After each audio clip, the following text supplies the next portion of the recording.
What is going on YouTube? I am Prepper Princess. I am the author of Living on Almost Nothing. If you are interested in purchasing my book, I will go ahead and leave a link down in the description box below.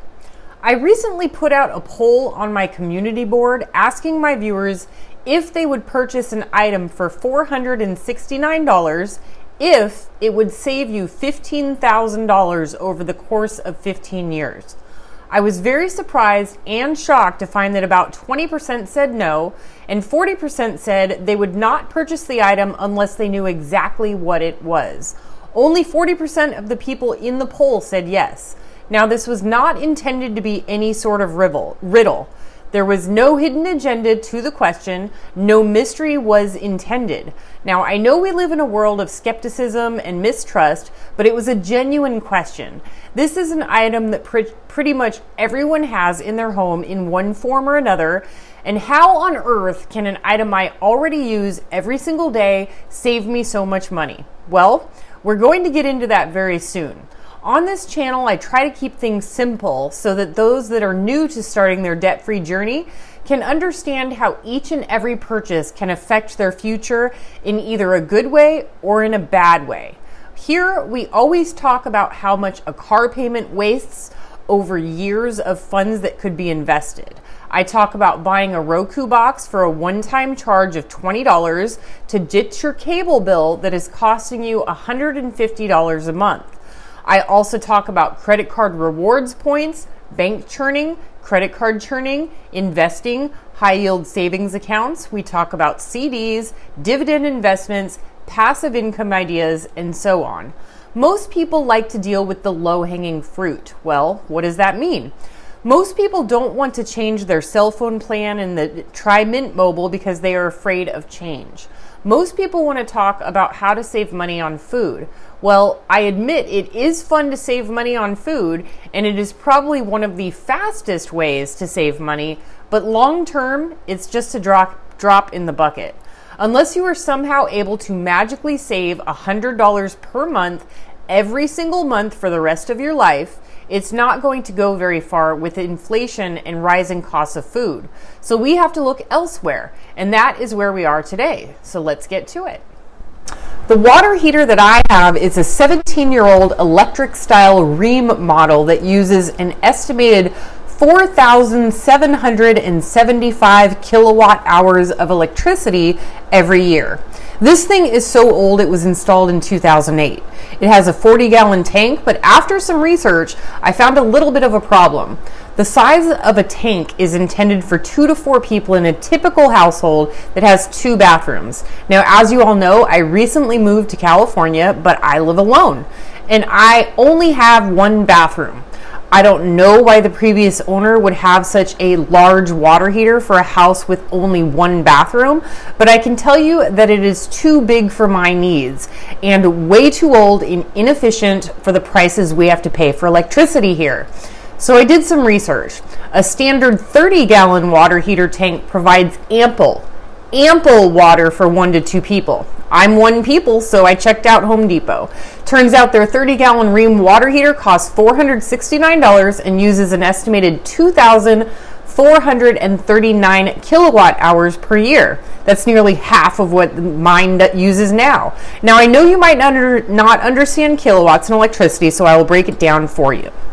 PG&E is the energy provider here, and they charge between 34 and 43 cents per kilowatt hour, and that's based on your usage and what time during the day and night your electricity is used. So let's use an average of 40 cents per kilowatt hour.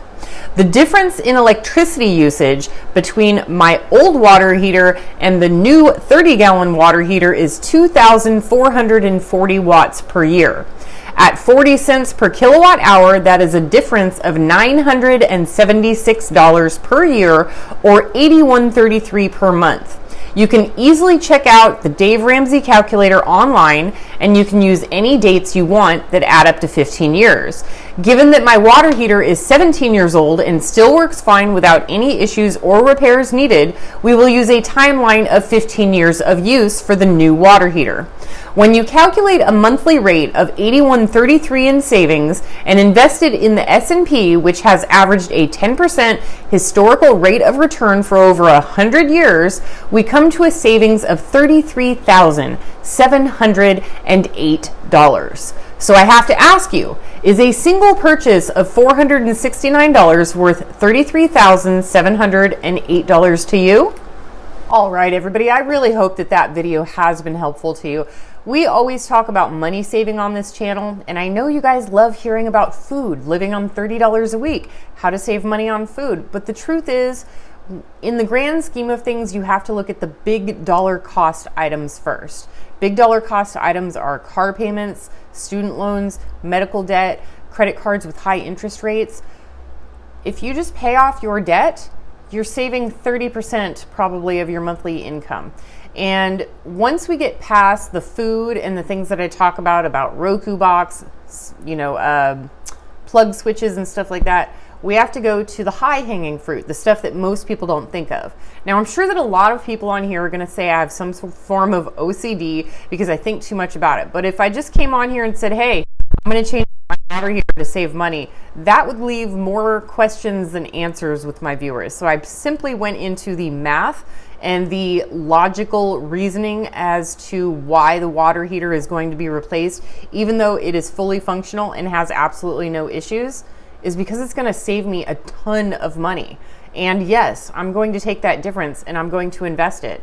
Now, here's the funny thing is that my house is solar, and I am already producing far more electricity than I use. It was based on the previous owner's energy usage, and I'm already down by about $270 this month. So PG&E, once a year, they're going to pay me, and for 1 month, I've already made $270. Now, if I can add another 100 onto that, $370 per month, I mean, that pays for my food and gas, and I can't think of anything else, but it pays pretty much all my bills just by conserving electricity.